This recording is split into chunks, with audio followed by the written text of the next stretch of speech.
Welcome back to the On Adventure podcast. I'm Josh Self, and I'll be your host today.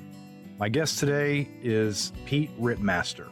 Pete is a friend of a former guest on the podcast as well, and I really have been looking forward to this conversation for quite some time. Our schedules never really matched up until the very last minute, and what was a very unstructured conversation turned into almost 2 hours of a real connected communication where Pete tells a lot about his history of getting to some unbelievable feats in his life.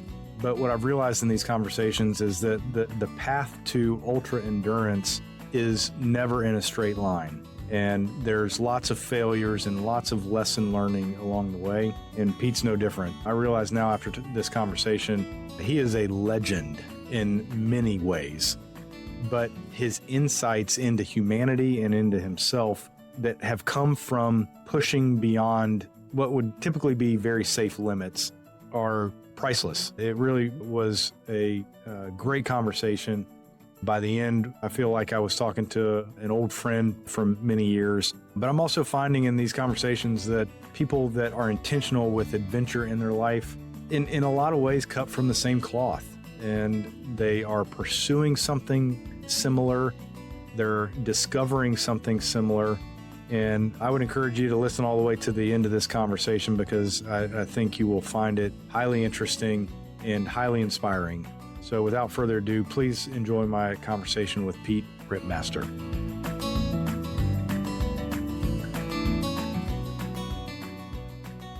All right, Pete Ripmaster, welcome to the On Adventure podcast. And we have, in the last 5 minutes, I've enjoyed getting to know you a little bit. And we certainly do have a mutual friend in Brew Davis.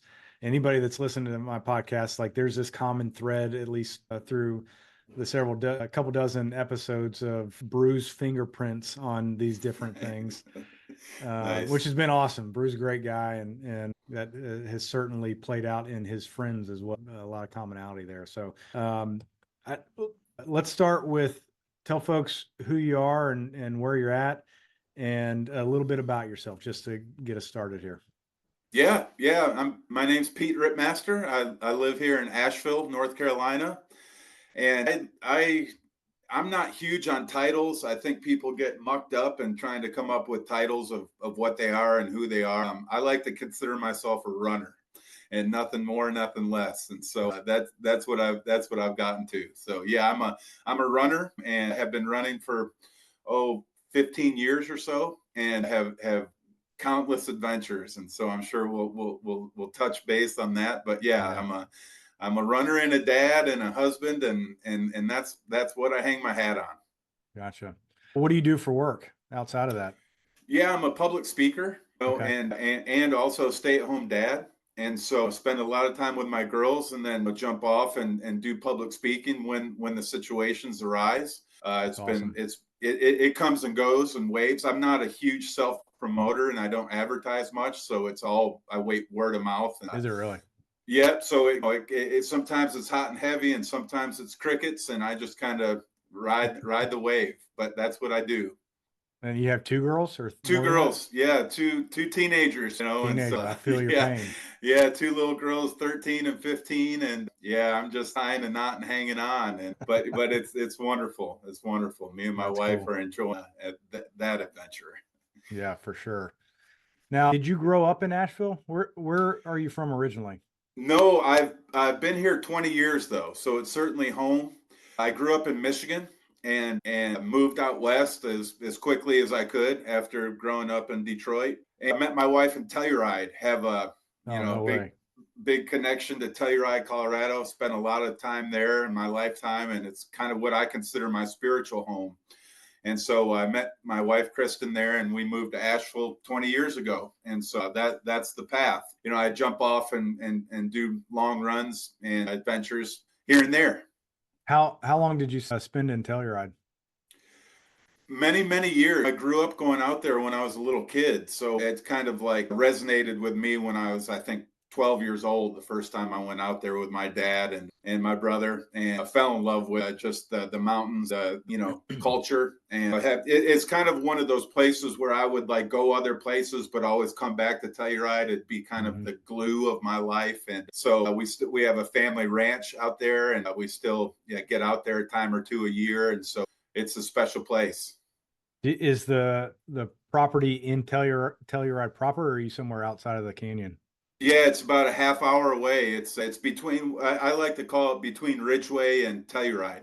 Yeah, yeah. And it's up on the mesa, and it's a Is it beautiful. really? Oh my Yeah, gosh. it's beautiful Yeah. property, man. Beautiful property. Elk herds, mountain lions, and bears, and hawks, and owls, and you just all the good stuff, man. That's why I feel so comfortable there, man. It's just like from our property, you don't see any other structures, and so it feels like you're just on your own planet out there. And I just feel really safe and comfortable.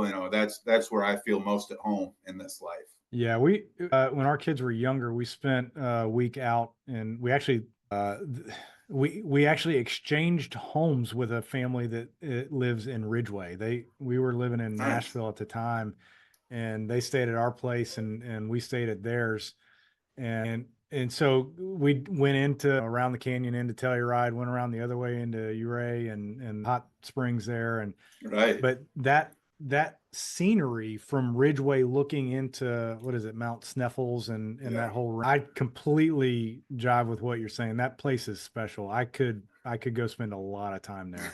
I'm telling you, it's God's country, man. It's wonderful. I love the little valley. Like Ridgeway is awesome and growing as a community. I always knew it would. Telluride's great. It's hard to get to. That's what it's got going for it. So it's going to stay pretty small, I would think, because it's 6-7 hours away from Denver. So it's dedicated to get there, and so I kind of like it that way.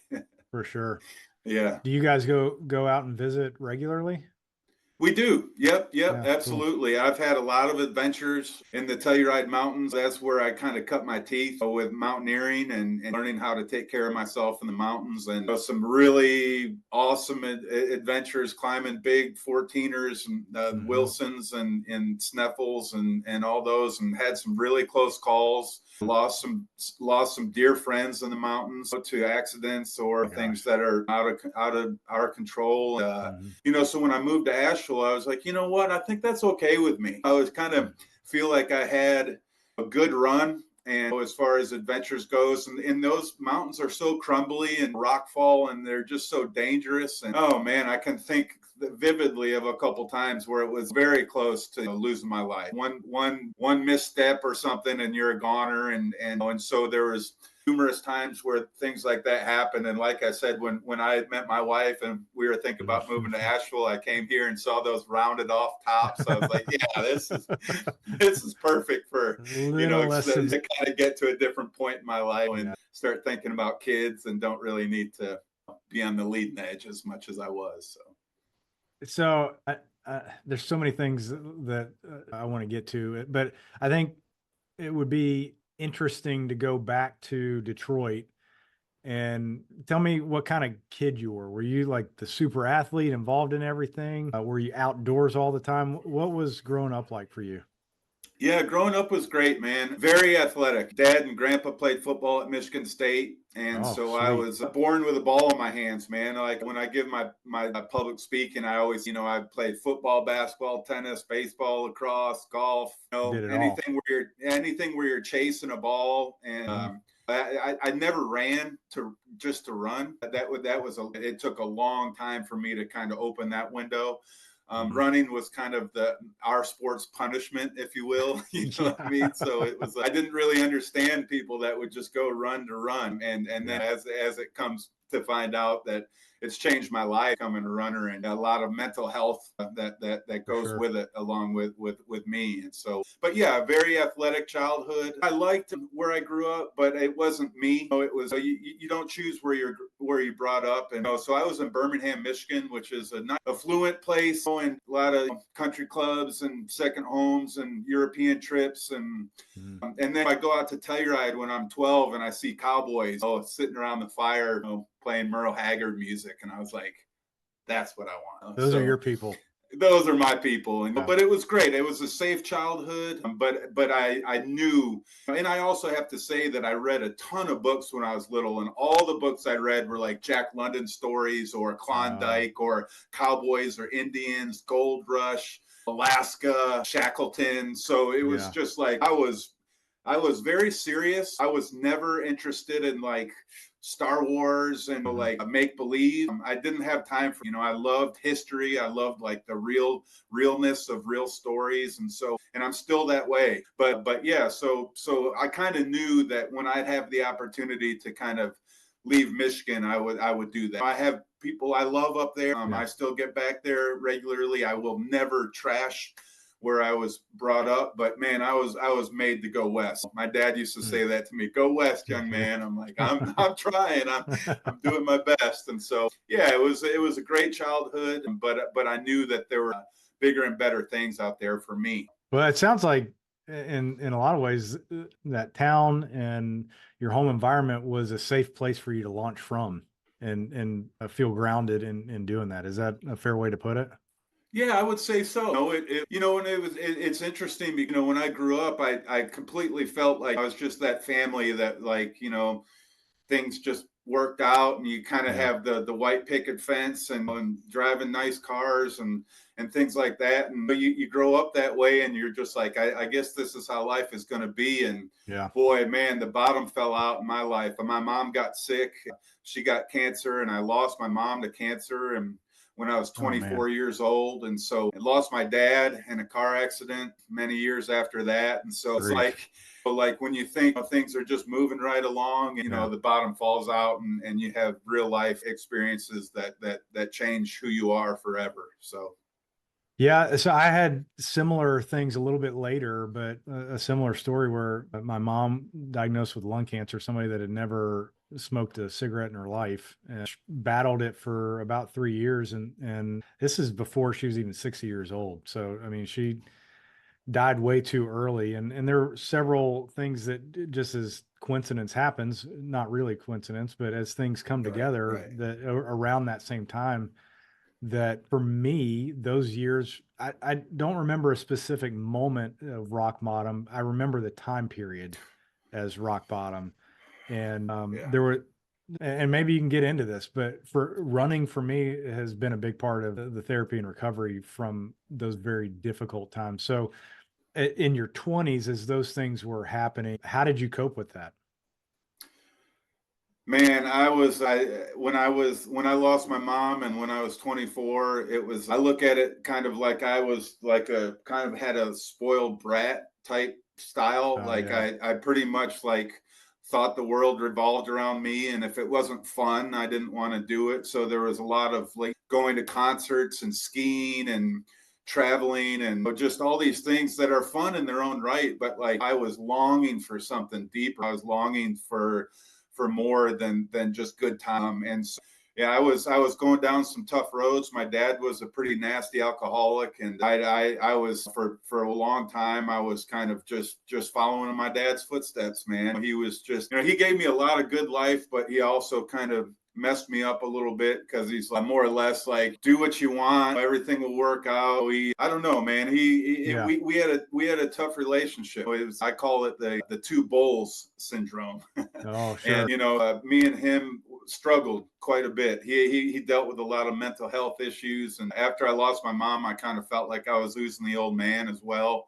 That didn't happen for years after that, but ultimately I did. And so, yeah, man, I was a wild man. I was kind of isolated just and by numbing. yourself. A lot of depression, a lot of just numbing things, drinking and chasing good times, and so like widespread panic, going to see hundreds of shows, and like, yeah, man, like for a while, like that was my life, like what the set list was going to be, and where I was going to go the next night. And it was fun, but it was shallow. It was just wasn't. So I knew there was a lot more. And I think meeting my wife and her like kind of helping me to kind of land back on my feet after some trauma and after some really difficult days helped me to kind of start seeing myself again, like looking in the mirror and being like, you were born to do big things, man. I kind of felt like I was like in the mid 20s. I was almost like felt like I had almost like pissed away all the Yeah. opportunities I had. And I hated that feeling because I Yeah. felt like God gave me like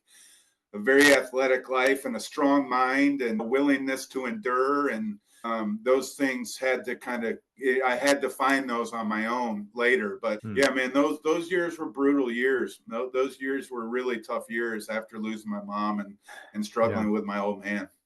Yeah, it's always interesting to me to see how we cope with hard things, and even with things that on the surface, I guess they're hitting one of the levers that makes you want to keep doing it, right? Otherwise, you wouldn't keep pursuing something that was empty and shallow and really harming yourself.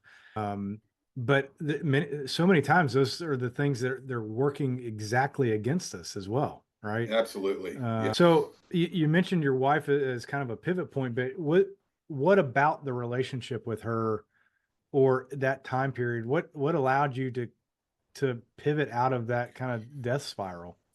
Man, the way I say it is, I think she saw something in me that I did not see in myself at the time when we met. I was a wild man. I talk about one of the first times we ever went out and Telluride, kind of on a day. We went to a bar and had dinner. And as I was walking out of the bar, I saw some of my good time friends and they're like, "Hey, come have a drink with us." And I was like, "Sure, yeah, I'll come have a drink." And I told Chris, you go ahead home. I'll be home in a little bit. I'm just gonna have a drink or two." And Hmm. it ended up getting rip roaring drunk. Oh, Mm. I'm Hmm. falling down drunk, drinking like a half a bottle of bourbon or something. I mean, just a lot of whiskey or just dark liquor. And Hmm. I was falling, trying to get home, like literally falling over on myself and like picking myself up and falling into a wall and getting back up. And I remember when I got close to the apartment we were staying at, I looked up in the window and I saw my wife, and she had been watching me come back like that, after I left, in fine shape, and there I Wow. was, and man, I was sick, man, and like I questioned, like I always say, like I can't believe that a woman could look at that and then just be like, that's the one I want to, that's the one I want to be with. Yeah. I have no idea. Like I said, I think she saw something in me Yeah. or, Special or connection. yeah, a very special connection. So I needed her strength. I needed her to kind of pick me up and remind me that I'm worthy and that I have a story and my life isn't over. And so it took a while, but it was like a slow moving train, it just had that momentum Yeah. and I needed something to kind of stop that momentum. And I think Kristen did that for me. So, tell me a little bit about what happened after that in the time period as you're straightening your life out. What did life look like in Telluride? And obviously before getting back to Asheville, but what did life look like for you then?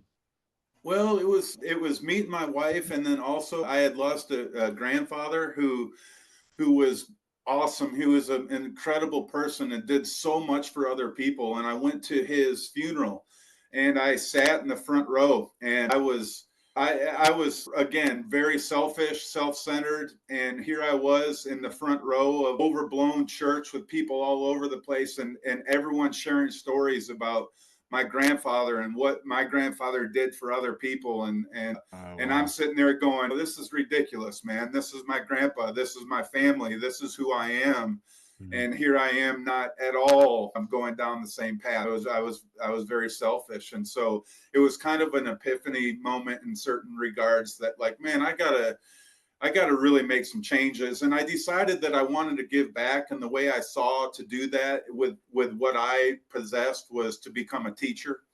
And Okay. so I went back to school and graduated and became a sixth grade teacher and did that for That's a few awesome. years. And so that really started changing things on the more of a professional way. And the concerts, not as important. The chasing fun was not. I still to this day do it. I still like to have a good time, but Mhm. it's not what I'm after. Yeah. If it aligns and I can be around good people and have a good time and loosen up, then so be it. But Yeah. it's definitely not what I'm chasing. So, and then also like around that time when I was teaching was the first time I ran this impromptu marathon. I, I What is an impromptu marathon? I'm telling you, it's exactly how it sounds. So the story goes that I would go back to Birmingham, Michigan for Thanksgiving, And there was certain group. I would go to this party every year, and there was these group of guys that were a little bit younger than me, but they're all fit, and they would all kind of sit in a circle and talk about their marathons and their triathlons and their PRs and all this stuff. And I just remember thinking, my gosh, like I could do this. I just had this like inner confidence of like my athleticism. Like, man, I think I could do that. So it wasn't anything that came like that, but I put it in the back of my mind, like, man, I think I could run a marathon. And so the story goes that like after my grandmother and my sister came to visit me and my wife in Asheville, and we brought them back to the airport. It was a Sunday, and me and my wife dropped my grandmother and my sister off at the airport. And then as we were driving away, I turned to my wife and I was like, by the way, I'm running a marathon today. And she's like, what? She goes, what the hell are you talking about? And I was like, I've been thinking about it for a while. I haven't mentioned anything about it, but I'm going to run a marathon today. Yeah, today. And I was 230 pounds. I was not a runner, but I had this really confident mind that like when I know I can do something, I want to do it. Where did that come from though? I just think it was my athleticism, and just being like, it was churning inside of me. Like, I had friends that I used to play sports against that took it to the nth degree, and they played professional sports, and I would watch them on TV. And I'm like, what the hell did I do with my gift? I've just petered them all away and given them all away. And I hated that feeling.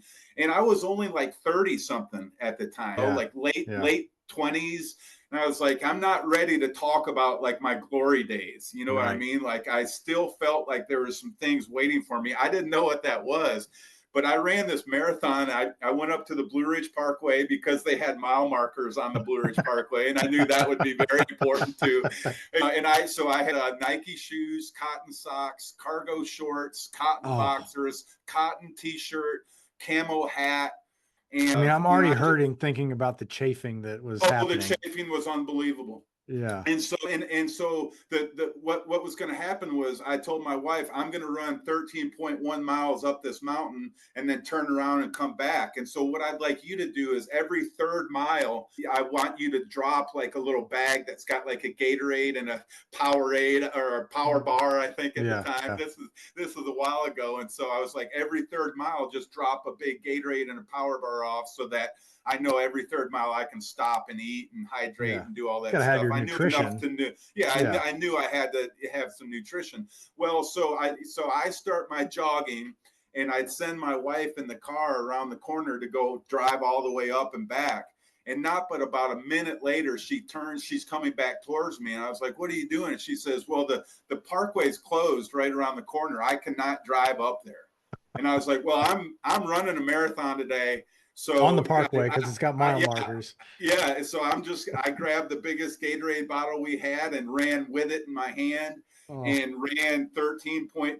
I say ran, but it was straight up Mount Pisgah. So it was, power hiking, jogging, and get up to 13.1 miles, turn around and lumber back down the mountain and make it to 26.2 miles, a homemade marathon. And I literally kind of passed out on my back. I was like in hot sweats, like I was super hot and like sweating everywhere. But then next thing I know, I'm chilled and I'm like shaking. My body didn't know what it just did. But I remember turning to my wife and I was like, I love this. Like, really?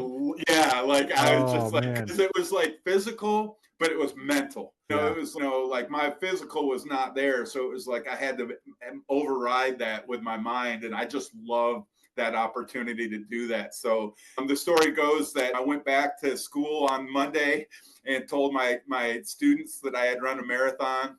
One of them went back home, told their parents about it. The next day she comes back to class and goes, hey, Mr. Rip, my dad wants me to ask you if you've ever heard of the 50 State Marathon Club.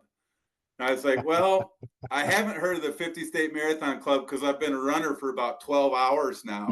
But I'll look into it. And when I looked into it, I was just like, that's what I need to do. I'm going to try and run 50 marathons in 50 states. and try and raise $50,000 for breast cancer research in my mom's honor. And Oh, so that's cool. that was like that thing that was like, okay, like, yes, I want to do these things for me, but I also want to give back and help others. And it was kind of, it all came together in that project. And so that was kind of how everything began. And then it's not stopped since. So it's been so that was awesome. But it all started with that just impromptu that's amazing. marathon. Did you get the $50,000 raised? I did. I raised $62,000 for breast cancer research, running 50 marathons in 50 states in a little less than 5 years. So I was running about 10 marathons a year for 5 years straight, and finished that project, and was very, very pleased to do that for my mom's honor. That is really cool. What was the hardest state? Oh man, what was the hardest state? That's a good question. At this point, I think in my races alone, I've run something the equivalent of like 250 marathons or something like that. And so it's really, they all blend together pretty well. I say without a doubt, we haven't brought up the Iditarod yet, but that race in itself just blows everything else out of the water. So I definitely have to go. In the marathon up in Alaska it was pretty tame. I was around Anchorage and it was no big deal. But the Iditarod Trail Invitational was a whole nother monster.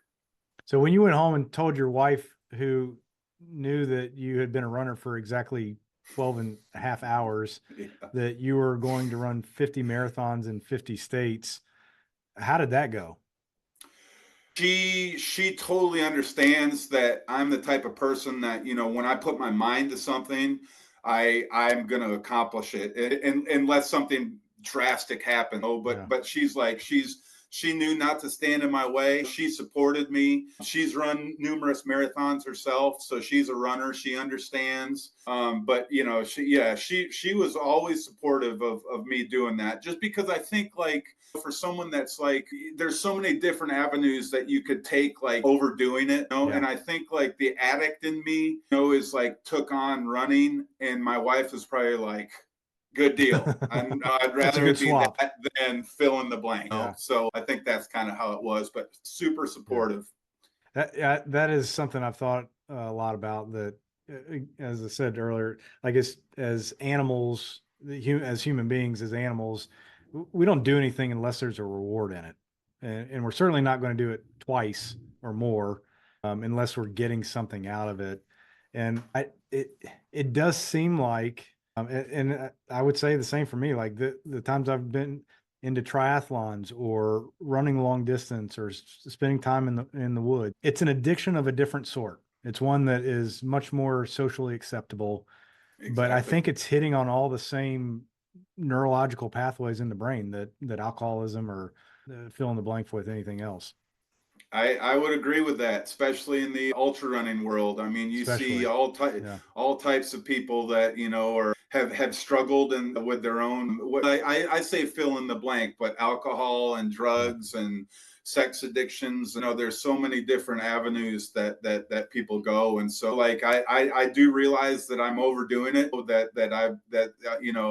but I kind of promised myself too, which was important to me, that I wanted to, if I was going to be old, I would rather have stories than regrets.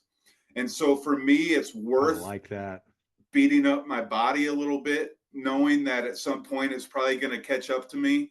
But I'll be able to sit there on the front porch someday, hardly able to walk, and just think of all the colorful things that I did with my life and while I was able to, rather than sit there and take care of myself and then get old and be like, oh man, I wish I would have done X, Y, and Z. I've done X, Y, and Z and still doing them. So it's like I'm willing to beat myself up a little bit, realizing that it's probably not the safest thing or smartest thing, but it's what I found that works for me. I don't listen to many other people. Anyway, I do my own thing in this life. So I love that. So what came after the 50 marathons? Yeah, so towards the end of the 50 state marathon project, I was kind of like chasing the wind, trying to run faster and faster. And like when I started running marathons, it was like 5 hours. And then it was like 4.5 hours. I wanted to break 4 hours. I broke 4 hours. And then I wanted to do 3.5. And then I wanted to qualify for Boston. And then I qualified for Boston. And I just felt like I just got tired of like always like pushing the goal out there. Like, you break a sub 3. I never broke a sub 3, but you break 4 hours and you want to break 3:50. And it's just like kind of like chasing the wind. I didn't enjoy like always like doing that. And so towards the end of my project, I decided that I wanted to see how far I could run rather than how fast I could run. And so I started getting into ultra runs about 12 years ago or so, 10 years ago, something like that, and started running 50Ks and then 50-mile races and 100-mile races and 200-mile races, 350-mile races, 1,000-mile races. And so, it's wonderful. It's awesome. It's been a hell of a path, and still is. What have you found about the people that are in this world? Like when I say this world, I mean the ultra world, right? They seem to me to be cut from a different cloth, which I tend to love. But and again, I'll say some things, and again, there might be some people that don't agree with me or whatever. It's just the way that I feel. And so when I got into ultra running, it was kind of like an old man sport. It was like where runners went when they couldn't run fast anymore. So they kind of started running further. And it was kind of like bare bones. It wasn't like a big deal. The races were kind of like low key trail races. And you could sign up for a race the morning of that race or certainly the week before. So that's what attracted me to it. Like after the race, the people are sitting around the fire and drinking a beer and smoking a joint. And it was just very low key. And I love that, right? But as the sport has grown, and as these big companies have come in as far as sponsorship money, and the sport has grown so much that I've kind of lost touch with, like, I do a lot of my homemade runs because I don't really need what the races offer me these days. I run because it's good for me. I like to test myself. But I'm not trying to beat the people next to me. I don't really care. I'm not like, at this point in my life, I realize that I'm doing this not super competitively, but just like competitive with myself, if that makes sense. That does, And so nowadays, it's like these races are, a lot of these big ultra races have lotteries. It might take you 5-10 years to even get into races. There's magazines and there's a lot of ego, like a lot of the runners that are famous. You talk to him and you're just like, what a douchebag that guy is. Like, I may have. We won't name any names. You won't say any names for sure, but I've just like met some people, and of course they don't know who I am from Adamo, and I'm just talking to them like as any other person, and then they're like, so do you want my autograph or do you want to take a picture with me? I'm like, no, thanks. I'm good. Yeah, I appreciate it. I'll pass. Hard pass. So hard pass. Yeah, so I feel like in a lot of ways it's kind of lost its way. And I still have hope that it kind of reverts back to like how it was. Maybe the popularity starts going back the other way a little bit, but I've kind of been at odds with the sport a little bit, to be honest with you. So are your ultras then now around the mountain around Asheville? Yeah, so now I'm trying to run a 100-mile run in all 50 states. And so I've already run Stead, and Raleigh was my first 100-mile run. And so I try not to repeat states at this. I realize I have a long way to go. Yeah. And for me to put the effort out there to do that, I realize I still have 22 states to go. And so, I'm doing a lot of homemade hundreds is what I call them. I'll just like pick a route or set up a homemade aid station and run loops, or invite people to come run with me, or the community to come out and support me. And it's fun. I've just kind of found my own place in the sport. So you don't mind running loops over and over again to get I don't. I've run like a 100-mile race by running a 1 mile out, 1 mile back, doing that 50 times. I've run a 100-mile run around a high school track before in Tennessee. And so, I have the mind that's like, I'm able to do that. I also have done so many like big giant adventures where it's like route finding's tough and weather's tough and altitude's tough. And so I'm not looking to like put the toughest thing together in each state. So it's fun. You hit on this a second ago, but this topic is definitely part of what I love in these conversations. But the mental challenge that anytime you get beyond a certain distance of whatever you're doing, it stops being as much a physical game as it is a mental game. So, do you feel that switch when you're running, like when that moment happens? And how do you prepare for it? And what do you say to yourself as that's taking place? Yeah, I like to really like know going in that that's going to happen to me. So that's part of the experience that I have, regardless of what shape you're in. You could be as lean and mean as you can. And, it's 4 o'clock in the morning. You're 72 miles in. You have 28 miles left. You're tired. You're chafing. You have blisters. You're nauseous. There's so many variables in running hundreds that I go into them knowing that nothing, like, I don't think I've ever had like a perfect race per se. I mean, it's just you deal with things as they come. But for me to know going into it that, like, okay, at a certain point, I'm going to have to fight that sleep monster. I'm going to have to, I've gotten sick numerous times. I mean, I think that's pretty normal for long endurance runs, is like a sour gut and bad stomach issues and diarrhea. And I've had everything happen, and so things get real out there. So just knowing that those things are coming and knowing that, you're going to face them head on when they do is half the battle, I think. Is it almost like welcoming a known enemy makes it a little bit totally easier? Pain cave. It's just like I kind of like somehow look forward to that. It's like we live in a world that's like the average person, they drive to work, they come home, everything's 71 degrees, they order Amazon, it's there the same day, everything's so easy, that like I like to put myself in situations where like no one's helping me. No one's gonna come along when I'm sad or hurt or tired and give me some magical thing that helps me. So I really enjoy kind of looking myself in the eye and being like, are you man enough to get through this? And 9 times out of 10, I found that I am, maybe more.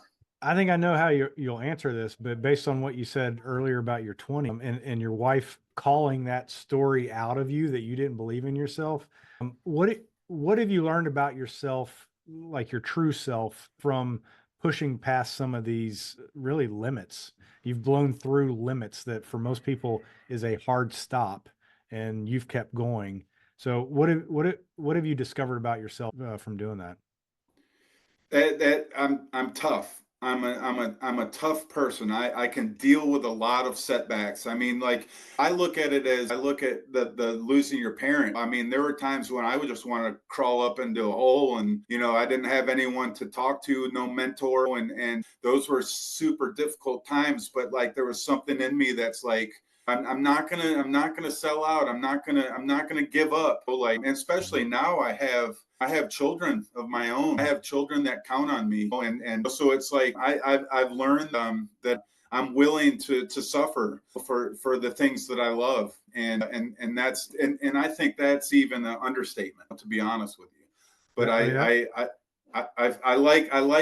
like that moment when you realize that other people are, getting to the point. No, I'm not going out in that weather. I'm not going to do that. That's a hard no. And it's like, well, go ahead. And I'm like, I'm going to go. I think I can do it. And so I love the opportunities. It's like, I look at that sport as like, that's what gives me these opportunities. I really enjoy it. How do you know when enough is enough? That's something I'm trying to find. The Iditarod, with a 1,000-mile race, when I won that in 2018, I think that was as much as I've ever given to any one adventure. I like to tell people, when I started that race, I was 210 pounds. When I finished, I was 169 pounds. Is that for real? Yeah, yeah. So I had grief. lost all kinds of weight. I was sick as a dog. I had giardia the last 3-4 days on the Iditarod Trail. So massively sick and depleted, and more or less just like a walking spirit. Just the brain is what's keeping me going, because physical is done. There's nothing there. Like it's at 0%. Was there I'm sure there was a moment where you thought maybe I should quit, but how do you how did you do that? How did you have zero left in the tank, but still have your brain override the body and say, keep going? I tell people a lot that what I did was I like to break up big things into manageable sections. And Okay. so like on the Yeah. Iditarod Trail, say I was 400 miles into the race, I would not beat myself up and go, oh my gosh, I'm so tired and I'm only 400 miles in. I have 600 more miles to go. How am I going to do that? I would say today, my goal is this town, this native village that's 30 miles down the Iditarod Trail. That's my goal for the day, and I would just be mindful of that. And I would just string together multiple days like that. And really, it's not, I'm power hiking. And, so I'm like, I feel like I could walk forever sometimes when I'm in good shape. Like, I feel like I'm not sprinting, I'm not beating myself up, but I'm just massively depleted. And so, yeah, I just, that arena was unbelievable for me. It was a wilderness therapy, if you will. Yeah. So I'm in my day job, I'm a financial advisor, financial planner, and that is not dissimilar to the idea of, well, how do you accumulate a lot of money? You start with a little bit and a Yeah. little bit, and you do it over and over. It's really boring and not sexy, but it's a long obedience in the same direction. And then someday you wake up and you've got a lot of money. Some security. Yeah, exactly. And so you've got, and actually I interviewed not long ago a group of ultra runners in Black Mountain. You probably know them with the Bruce Connection, Adam Hill and Sean Post. Yeah, Ryan James and Mark Looney. Those were the four guys. And they all said the same thing. I think it was Sean actually that said when he gets deep into a race, it's just getting to the next tree. If I can get to the next tree, then I can find the next tree to get to. And you build enough of those together and you finish a 100-mile race. Right. So what you're saying sounds very, very much in that same idea. Yeah, I would agree with those boys. Yeah, those are some legends right there in the Asheville area. And yeah, it's really just the enormity of what you're doing. If you think about that, you'll beat yourself up or you'll quit or you'll just have no idea how to go. So I just love breaking up big things into small manageable sections. I do that with my day-to-day life as well. I try not to think too far down the line. That doesn't mean I don't make plans and things like that, but being able to kind of move a little bit through those plans, just saying, hey, I can get through today. Like a lot of times I'll ask myself, like, what's wrong right now? Nothing. I'm okay. So it's it's just getting through moment at a time and just understanding, like for me, it's like in these races and things, like I'm paying to do this stuff. You know what I mean? It's like no one's holding a gun to my head making me do anything like this. So it's I realize that something in me wants to do these things and I'm willing. So that's so good, man. That is really at the core of as I told you earlier, having these adventure conversations. It really, I out of my own curiosity want to know, how do people drive through hard things? And it's certainly different with everybody, but I'm starting to see this similar thread at times, that you can't do these big things without chopping them up into bite-sized bits to get through. absolutely. And so speaking of big things, I cannot move past what you said earlier about the Iditarod race, because I think there's probably a million different questions I could ask you about this race. But I'm going to guess most of the people that are listening to this have never heard of the Iditarod Trail race. They've heard of the dog sledding race, but you did not do the dog sledding race. So why don't you explain what the race is and how you even found it, how you even got into doing it in the first place? Yeah, so I told you I read a lot of that Jack London type books when I was little, and a lot of stories about Balto and the Iditarod. And I was like, I made a goal to run the Iditarod when I was really young. And I always thought it was going to be with dogs. Oh, really? Okay. Yeah, absolutely. And so after I lost my mom to cancer, I mean, I didn't really have any, I hadn't met my wife yet and this, that, and the other. And I moved to Alaska to run sled dogs. And did that for a couple winters up in Alaska. But I found that running all these dogs is so much work. And it's just like there was 250 dogs in the lot that I worked in.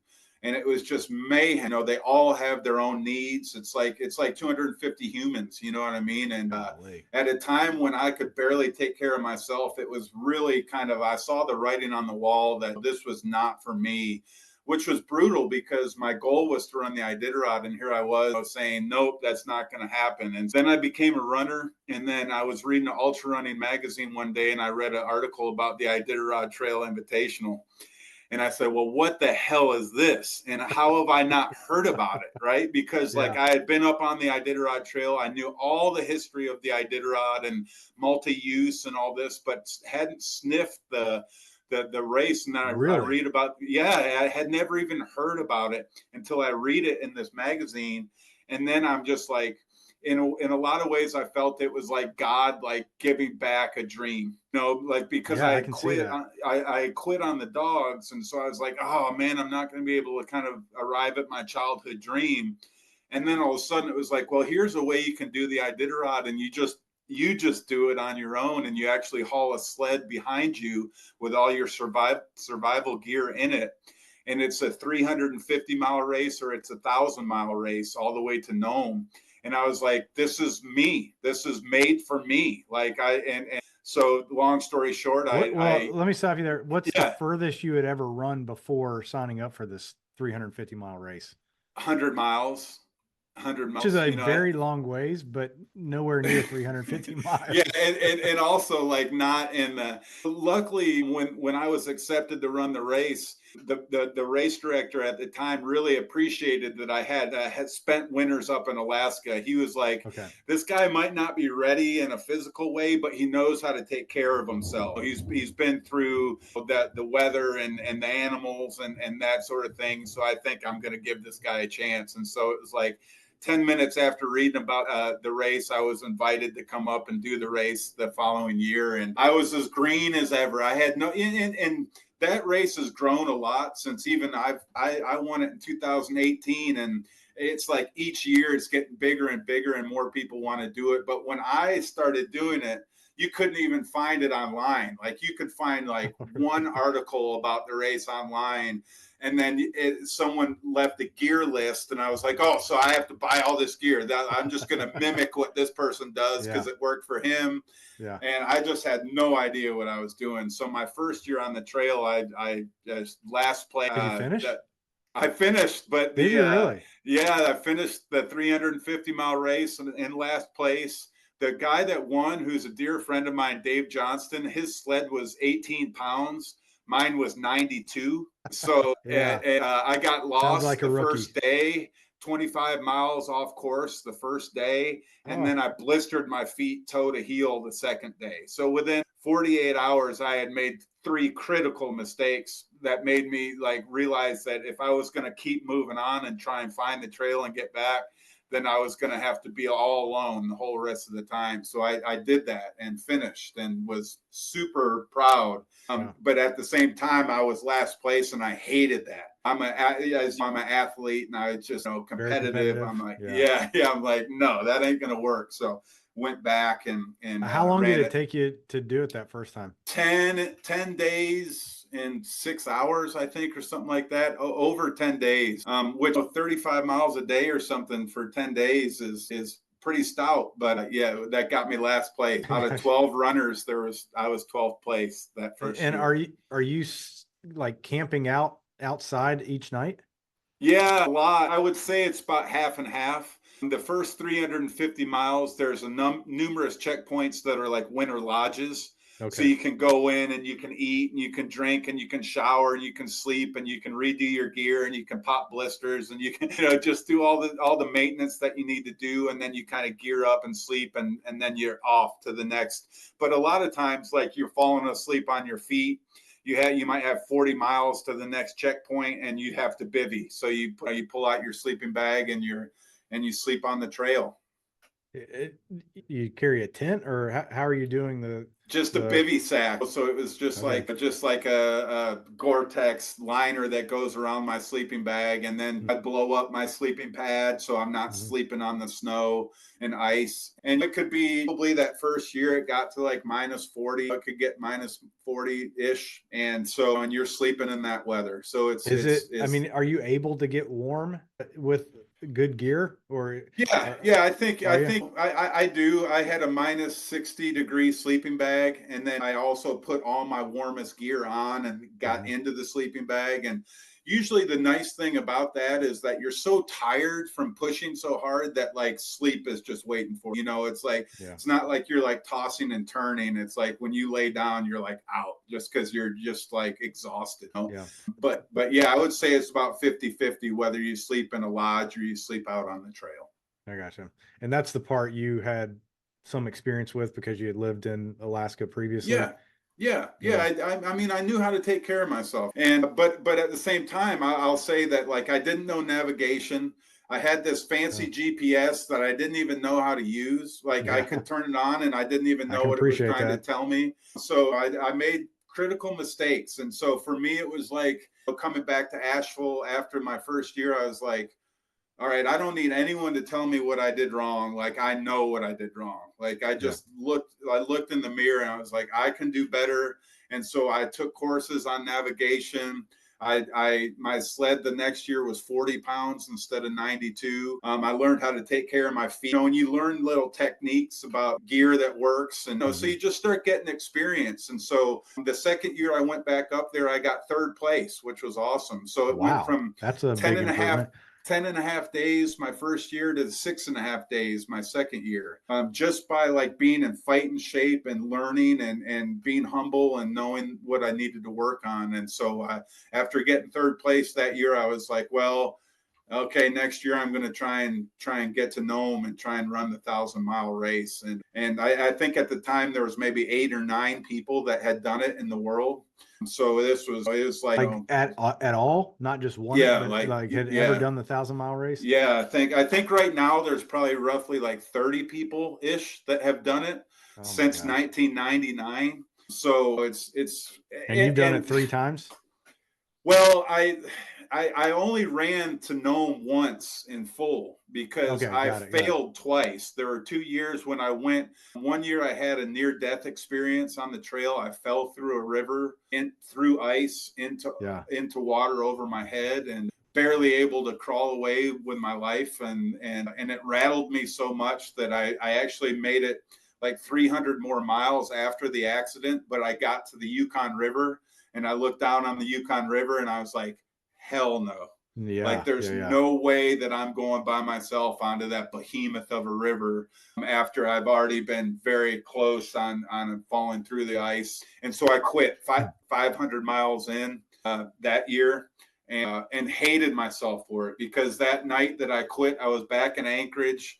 I was ordering Domino's pizza, watching Uh, Sports Center, and I was like, "Oh my gosh, what did I do?" Because it was my mind that didn't have it. Like yeah. physical, there was nothing wrong, but I just gave up in my mind, and so I was so mad at myself and really started questioning whether I had it in me to do this. Like I Yeah. realized that I was really doing something that's pushing back and punching back really hard. And so I quit that year. And then the next year we dealt with some really intense weather, like minus 65-degree Fahrenheit weather. Wow. And I made it to the 350-mile finish.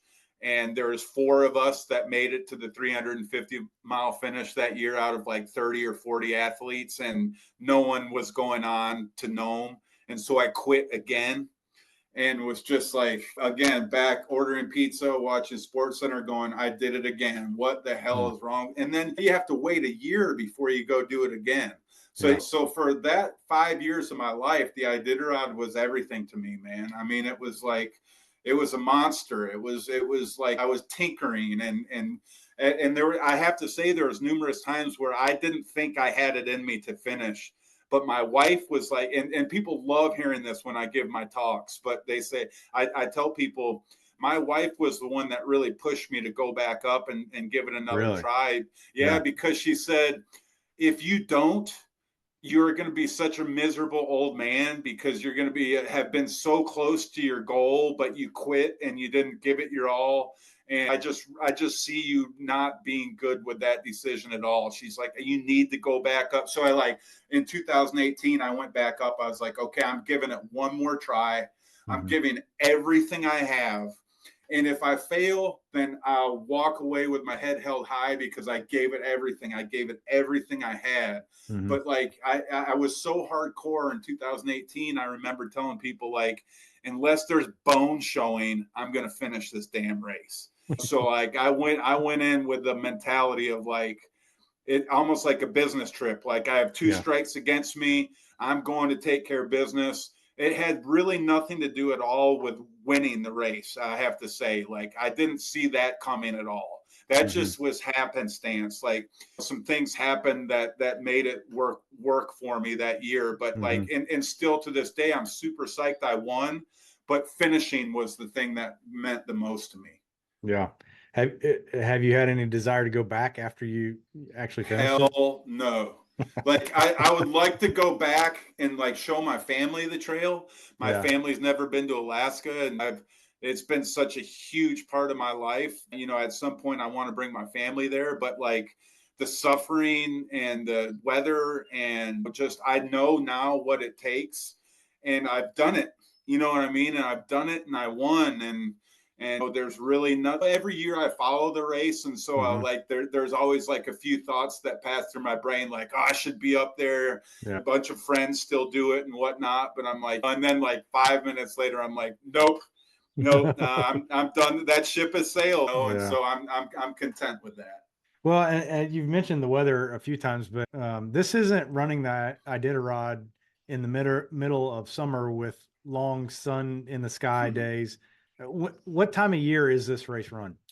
Yeah, it's late February, early March, and so it's heart of winter. And we go a week before the dog, and so we get passed by all the sled dogs and mushers on the trail. They actually catch you. Yeah. So like, if you go to Nome, if you're going, you have a week head start, so that gets you roughly about 350 miles, 400 miles in.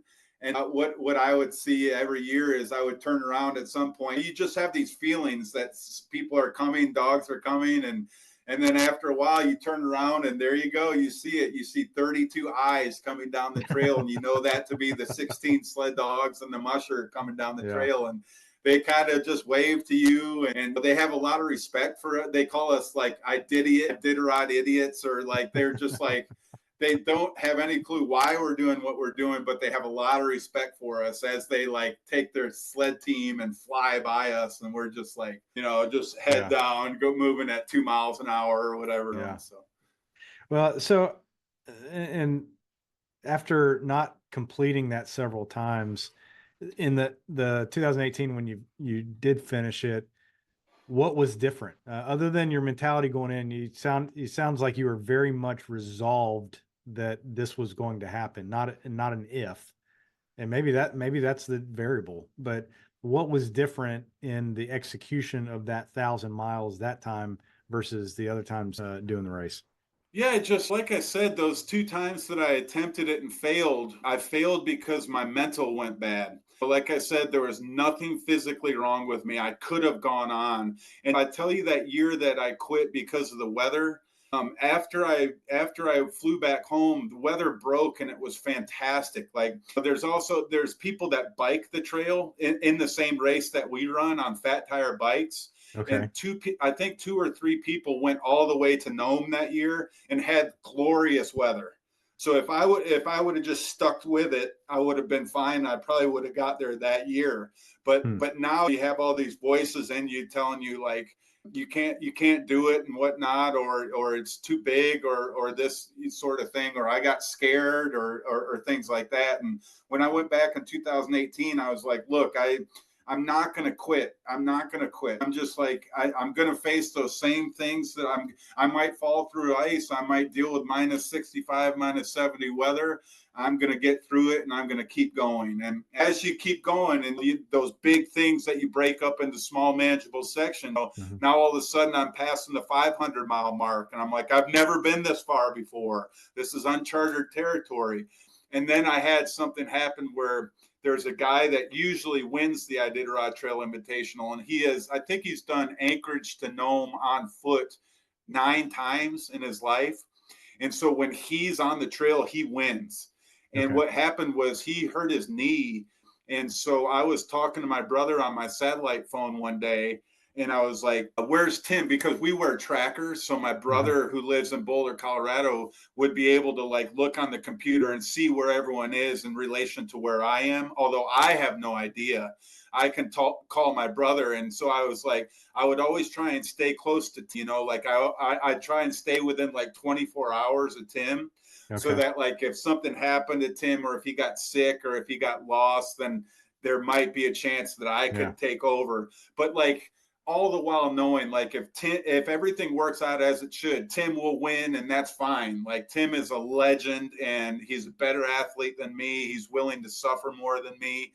And so I was talking to my brother. I was like, well, where's Tim today? And my brother goes, Pete, Tim quit. I was like, no, Tim didn't quit. Tim doesn't quit. And my brother goes, he's back in Anchorage, and he's flying back to Pennsylvania tomorrow. You are in the lead of the Iditarod Trail Invitational. Oh, wow. And so, and I just was like, here we go, man. There was one other person hiking with me, so I knew one of us was going to be the champion. And neither of us had ever won the race before. He had finished before. I had never finished. And so I was like, man, what's to lose, man?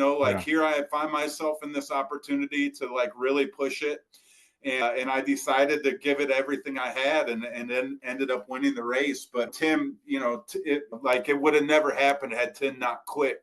If Tim didn't quit, Tim would have beat me. I'm free, totally at peace with saying no. Yeah. So was that a moment though where you just foot down on an accelerator and it's go time? Like you found a different gear, or? Well, me and this guy I was hiking with, we were kind of playing our cards pretty close to our chest. Because I wonder too if you shared that information with this other guy. I did because I was talking on the phone, and I was like, you gotta be kidding me. And I was like, I couldn't like play it off like it was something else. It's like, did you hear that Tim quit? And so we both kind of looked at each other like, oh, okay. But really there was hundreds of miles left. Right. Yeah. So it wasn't like a marathon, where you're like, okay, in a half hour, I'll be done. It's like, we were still talking 10 days left or something. So I was, and it's funny, like I would try and like put time, like, there's all types of little games. Okay. I'll tell you a story. I don't tell this story often, but I have to share it because it's an awesome story. So I was leading the Iditarod on foot. And I got off the Yukon River and got to the school. So you get off the Yukon River, and I forget the name of the town, but you can go into the school and dry your gear and do all that stuff. So I went into the library. I had all my gear spread out all over the place. And I was going to sleep that whole night. And so just as I was about to get ready to go to bed, the guy that was in second place comes in, and he comes into the library. And we were chatting and stuff a little bit. And he mentions, he's like, well, I'm going to go into one of the classrooms, and I'm just going to pass out and sleep. And he's like, I think they're going to have to like wake me up when the classes, when it's tomorrow, there's school here. I think they're going to have to kick me out when the kids get into the classroom, because I need some good sleep. But the way he said it, I was like, there's something funny about BS. The way he said it. Yeah, I was just like, there's something in my radar inside of me was like, I don't know. That's not adding up, to sleep for like 12 hours or whatever it was. Right. So I was like, all right. So in my mind, I was like, all right. So of course, what I did was like, okay, well, if he's going to sleep till then I'm going to wake up at like 2 a.m. and I'm going to just go. And so I literally got out of the school. I snuck out of the school as to not make any noise, not to wake anyone else up, snuck out of the school, got outside, got on the Iditarod Trail, and I started cooking. And my plan, for like 8-9 hours to get 25 miles down the trail or something like that, so that when he wakes up, there I am 25 miles down the trail. And so I was like, okay, everything's good. And I'm heading down the trail. And as I'm going down the trail, I look up on the left part of the trail, and he is on the left part of the trail. And so I was like, you bastard. I was like, I didn't say a word to him at the time. Really? I just put my head down and just passed and just went. But at that point, I was like, it's on. Yeah. I was like, okay, like we're playing these little the games like, afoot. Yeah. So it was hilarious, but I was like, yeah. And so I just gave everything I could. But there are numerous times where I would like push all the way through the night thinking I'll finally put 50 miles on them, and I'll fall asleep. And next thing you know, there's a knock at the door and he comes in, and I'm like, damn it, I cannot lose this guy. So it was mayhem out there. So does that mean like the next day you guys start basically at the same starting line? Like, you lose the advantage overnight? Yeah, totally. But like ultimately what happened was like I had pushed like really hard to get to a shelter cabin. And then I guess that what happened was he knew that I had left and pushed really hard, so he was going to do the same. Well, I had been sleeping for like 6 hours, and then I woke up and I hit the trail. And I guess that he came in after I had already left to go again. And he asked where the people in the cabin where I was. They're like, he's on the trail already. And he was like, well, I can't just keep going. I need to sleep.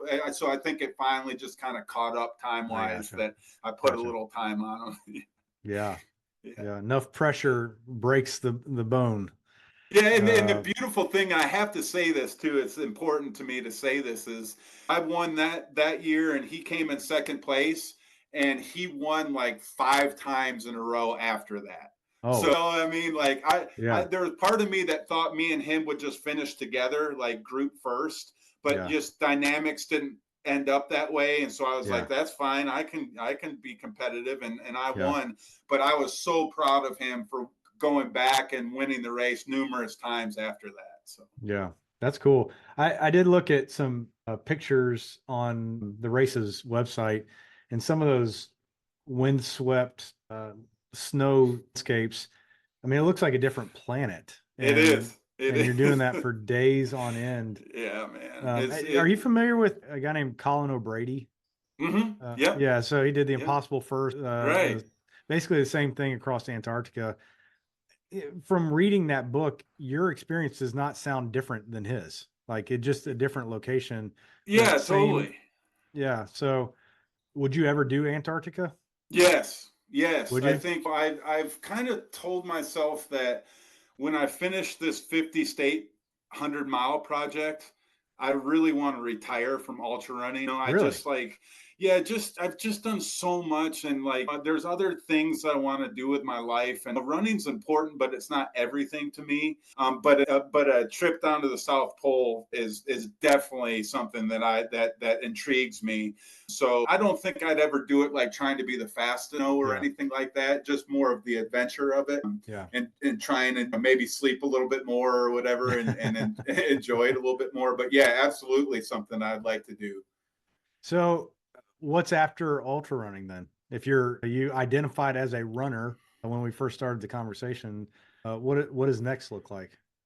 Yeah, I'll probably be pushing past 50 when I finish this project. I'm 47 now. I'll be 48 this year, and it's going to take me probably 3 to 4 more years to finish this project. So, after I get to 50, I just feel like I've run a marathon in all 50 states. I've won the Iditarod. I've run hundreds in all 50 states. I think the only thing that would be intriguing to me is to run like some runs like in other places, other cultures, other countries. But like, as far as like going around this country, like I'm not afraid to say it. I think I've explored this country more than like 99.999% of the Yeah, I would agree population, with that. And so it's like, I just feel like there's only so much you can do. And like, I love golf. I want to spend more Really? time practicing. Yeah. I love playing golf, but it's like I never practice because I'm running a lot and I'm a family guy. So like art, I want to do woodworking. I want to make art. I want to grow old, man. I don't necessarily feel the need to like run 100-mile runs as I'm getting old. I think if I can finish that project, that will be a time to just step away and let the youngsters That's start awesome. doing it. And to be able to choose when you do it, seems pretty special too. There's so many people I've seen it. You run and run and run, and then you have knee problems or hip problems or back problems, and the end gets dictated to you. And That's right. So I think that there's a lot of wisdom in you pulling the plug on it sooner than that point. If I can hold on, I still Yeah. have I still have 2,200 miles to run in these 100-mile runs. So that's not like child's play. That each 100-mile run is so hard in its own right. But like I said, I've worked really hard on just thinking about one at a time and not thinking of all these left, and just enjoying these places and these communities and these states and these people. And golf and fishing and mountaineering, and just living, man. I look forward to it. What state do you have next for the 100? Yeah, I'm going to run the Vermont 100. That's in July. That's like a OG 100-mile That's been race in around a the long time. country. And so I'll be running that in July. So that will be awesome. That will be state 29, and then I can get to 30 this year. And those big round numbers are great to get to, man. They make you feel like you're moving along, but it's really tough because every time you finish a 100-mile run, you're 2% closer to your goal. So it's mind numbing. It's really difficult, but it's what I've chosen to do again. Yeah. So. Is there a particular one of the states that's left? Or is there one that's particularly like you're really looking forward to? I think the last one, I'm going to keep Montana for my last state. Oh, yeah. The Owl Research Institute that I fundraise for is based outside of Missoula, Montana. Okay. And I've told them that I'm going to do a homemade 100 as my last one. And I'm going to throw a gigantic bash and party and silent auction. And I did the same thing when I finished the 50 states marathons. I had Ridgeway actually was my 50th state. Ridgeway was my 50th marathon. Colorado was my 50th state. Yeah. And I brought like 75 friends and family out to Telluride with me. And I had my favorite band, Asleep at the Wheel, this Western swing band. I had them come out and play the finish party, and it was like one of the best days of my life. And I was like, if that's what I did for the marathons, you can imagine what I'm going to do for the 100-mile race. Yeah, so, you got to let me know when that is. I would love an excuse to go out to Montana. That'd be great. Yeah, that'd be great. Amazing. Absolutely. That's cool. Now, I have maybe two other questions to wrap this up, but you just mentioned this. You're doing these 100-mile races in each state to raise money for an Owl Foundation, but you tied that back earlier to an experience you had, I believe, in one of the Iditarod races. So that's right. Can you tell me a little bit about what happened with that? Yeah, that first year when I was on my own and last place by myself in the middle of the wilderness, feeling really bad for myself and just not in a good place. And out of nowhere, this snowy owl flies out of nowhere and lands on a tree right next to me and just starts staring at me. And I'm a very spiritual person, and right away I thought it was my mom. I was like, is this my mom coming to visit me, or this is some spirit coming to lend me a hand? And so no one could take that away from me. I mean, it was what I felt about the encounter. And so it was another one of those things, almost like when I ran the first marathon. It was like, I knew I wanted to do something with owls. Like, I've always been kind of science nerdy guy, and I'm like very interested in ornithology as I'm getting older, like a lot of old people are. But when I saw that owl, it was really, I started like really studying owls. And then I found this Owl Research Institute that's like they take care of the owls, their education, conservation. And I started donating to them just personally. And then after, it was like another one of those things like I did for the 50 marathons in 50 states to try and raise $50,000 for breast cancer research. I used the same framework to then just put, hey, well, these days I'm interested in this, so I'm going to fundraise for Owl Research Institute. So I find myself 28 states into the project, and I've raised $38,000 for Owl Research Institute so far. So how are you raising that money? Is it just I have a website. It's on my PeteRipmaster.com, and okay? it's wonderful because it's like probably 500 people have donated. So it's not like a big corporation is like cuts a check or anything. It's all like $10, $30, totally grassroots. And that's how I go about my business of fundraising, which is the only way to fly for me. I still hold out hope that maybe a company will match something at the end, or as this thing gets closer, there'll be more press and maybe some more fundraising opportunities. But as it is right now, I'm completely content just having people donate when they can. So well, I'll definitely link to your website in the show notes. Great. And anybody listening will hear that and be able to quickly find it. I am curious, so with the research that you've done on owls since that point, is that normal behavior for an owl to come sit next to a human being and just stare at them? Yeah, it's funny because I told you about that guy that's done Anchorage to Nome nine times. His name's Tim, and Tim cracks me up because when I talked to Tim after I had started this Owl Research Institute, or the Owl Run Hundreds project, Tim called me and he's like, "You're fundraising for those bastards? One of those tried to kill me on the trail. Like, one literally like tried to pretty much eat Tim. Like, he like came after him and like had his talons like ripped into Tim's face a little bit." Good so we're night.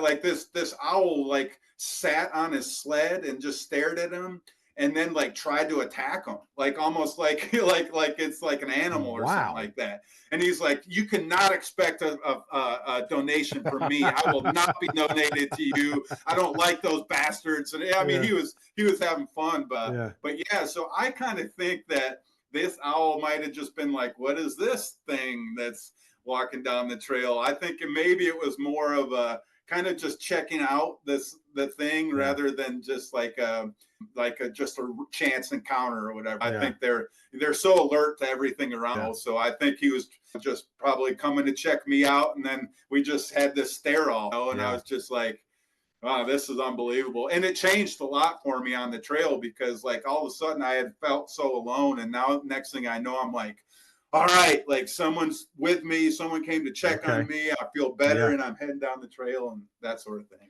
Well, and that part to me, I don't think, and you said it earlier, nobody can take that experience away from you or what you got out of it. Right. But I mean, that just highlights there's this unseen connection many times between human and nature. And absolutely, I think you get a front seat view of that when you're out in the wilderness, like you spent so much time doing. I've not spent time outdoors anywhere near your level, but that's part of what draws me back out there. There's this like, you just can't explain it, but a realization that you're woven into a bigger tapestry. And I don't want to go way beyond my pay grade on this, but just from my own experience, that connection with both live nature, like you had with the owl, and non-animal nature, whether it's trees or just even the smell of dew in the morning, is something unique and evokes the northern lights. I have not seen that yet.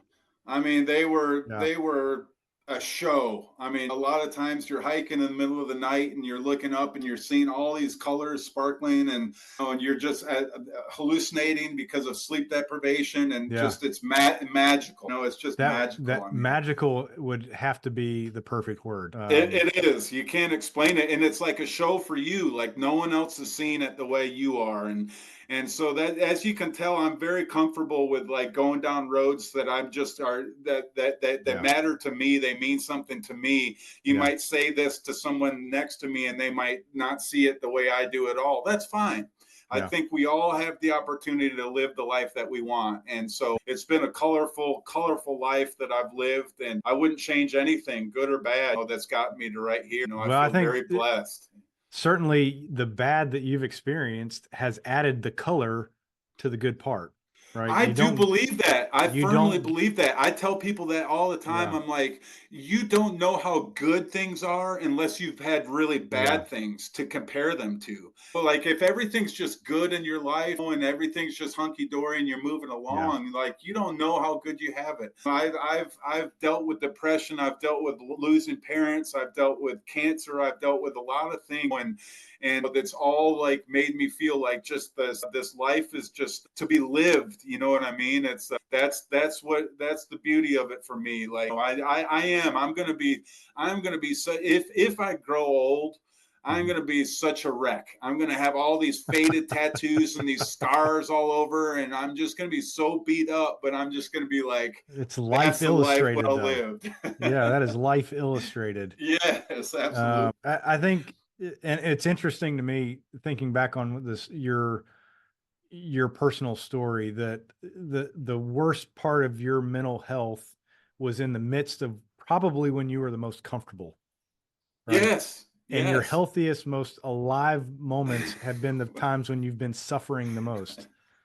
Try and That is explain amazing. that, you That is know, amazing. try to explain that to Yeah. anybody. And but it's wonderful. And like when I find myself like everything's just kind of going and going, I look for those big moments. I look for like when I'm gonna have to really face things head on, and that's just the way I'm wired. I Yeah. love it. It's just how I'm gonna live my life. So Bro, that is an amazing bow on such a fun conversation. yes, me too. As a dad, I have to ask you this though. Yeah, yeah. And especially I don't know if your teenage daughters are at the dad doesn't know anything and rolls their eyes at Yeah, everything yeah, you say. yeah, totally. But Yes. what part of your story or of these experiences are you seeing being translated to them, or if you're not seeing it yet, that you hope would be part of your legacy to your daughters? Yeah, well, the one thing that I say a lot was like when I was young and I showed promise in something, like say a sport, I had to take that sport to the nth degree. You know what I mean? Like for instance, I played a lot of tennis when I was younger. You know, all of a sudden, I had talent, so it was like practice 4 days a week, tournaments every Mhm. weekend, and then I would just get massively burnt out. And I Yeah. was like, I'd never want, and I hated that, right? Because Mhm. I want to like do things my whole life. You know what I Yeah. mean? So Sustainability. yeah, sustainability. So when my wife and I were raising our children, we kind of promised each other that we weren't going to push them down the roads that we wanted. We were going to kind of wait for them to show us what they wanted to do. Then Yeah. we can come alongside them and give them the support. But we don't want to push anything. So people are always like, so your kids are runners, I guarantee it, right? And I'm like, no, like, and but now my youngest ran cross country this year, and I was just like, that wasn't on me. I did Yeah. not say anything about Yeah. it. She just chose to do it. And now she's running a little bit. And I'm just like, oh my gosh. And I see she comes home and red in the face and sweaty. And I'm like, yeah. I'm like, I love it. Like I'm super excited to see that. But again, Yeah. I'm not pushing anything because I just learned from my own childhood that like diversity is good, and Yeah. being able to kind of change your mind and things like that. So yeah, but the girls are tough.